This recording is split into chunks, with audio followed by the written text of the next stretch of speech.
বহু বছর আগের কথা। আরবের এক ছোট্ট গ্রামে এক বালক বাস করত, যার নাম ছিল আদনান।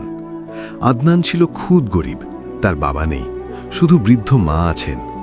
আদনানের কাজ ছিল প্রতিদিন সকালে গ্রামের মানুষের ভেড়াগুলো নিয়ে পাহাড়ে চড়াতে যাওয়া। সারাটা দিন সে রোদে পুড়ে বৃষ্টিতে ভিজে ভেড়াগুলোর দেখাশোনা করত। তার মনে একটাই স্বপ্ন ছিল, একদিন বড় হয়ে সে তার মায়ের সব কষ্ট দূর করবে। একদিন দুপুরে যখন রোদে চারপাশ ঝিকমিক করছে, আদনান এক গাছের নিচে বসে বিশ্রাম নিচ্ছিল।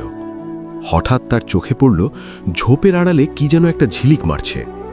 কাছে গিয়ে দেখল একটি রেশমি কাপড়ের থলি। কাঁপা কাঁপা হাতে থলিটা খুলতেই আদনানের চোখ বড় বড় হয়ে গেল। সেখানে ছিল ঝকঝকে সব সোনার মোহর।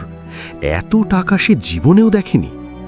এক মুহূর্তের জন্য তার মনে হলো, বাহ, এই টাকা দিয়ে তো আমি আমার মায়ের জন্য সুন্দর বাড়ি বানাতে পারি, দামি দামি খাবার আর কাপড় কিনতে পারি। ঠিক তখনই তার মনে পড়ে গেল তার মায়ের কথা। তার মা সবসময় বলতেন, অন্যের জিনিস কখনো নিজের মনে করো না, আল্লাহ সবসময় আমাদের দেখছেন। আদনান থলিটা হাতে নিয়ে ওখানেই বসে রইল। কিছুক্ষণ পর দেখল দূর থেকে এক বৃদ্ধ মানুষ খুব অস্থির হয়ে কি যেন খুঁজছেন। আদনান বুঝল থলিটা নিশ্চয়ই ওনার। সে দৌড়ে গিয়ে বলল, দাদু, আপনি কি কিছু খুঁজছেন?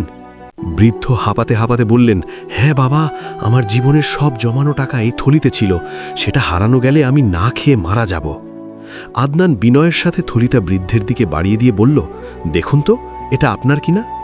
বৃদ্ধ খুশিতে আদনানকে জড়িয়ে ধরলেন এবং বললেন, বাবা, আমি তোমাকে খুশি হয়ে 5টি সোনার মোহর দিতে চাই।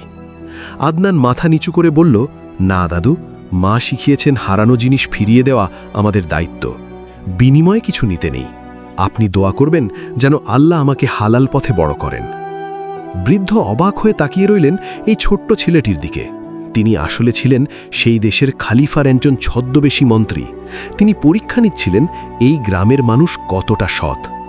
পরদিন সকালে আদনানের ভাঙা কুড়েঘরের সামনে এসে থামল রাজকীয় ঘোড়সওয়াররা। খালিফার পক্ষ থেকে আদনানকে আমন্ত্রণ জানানো হয়েছে।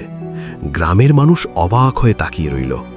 আদনানকে যখন রাজদরবারে নিয়ে যাওয়া হলো, সে দেখল সিংহাসনের পাশে সেই বৃদ্ধ লোকটি বসে আছেন। খালিফা হাসি মুখে বললেন, আদনান, তুমি শুধু একজন রাখাল নও, তুমি এই দেশের সবচেয়ে বড় ধনী, কারণ তোমার কাছে সততা নামের সম্পদ আছে।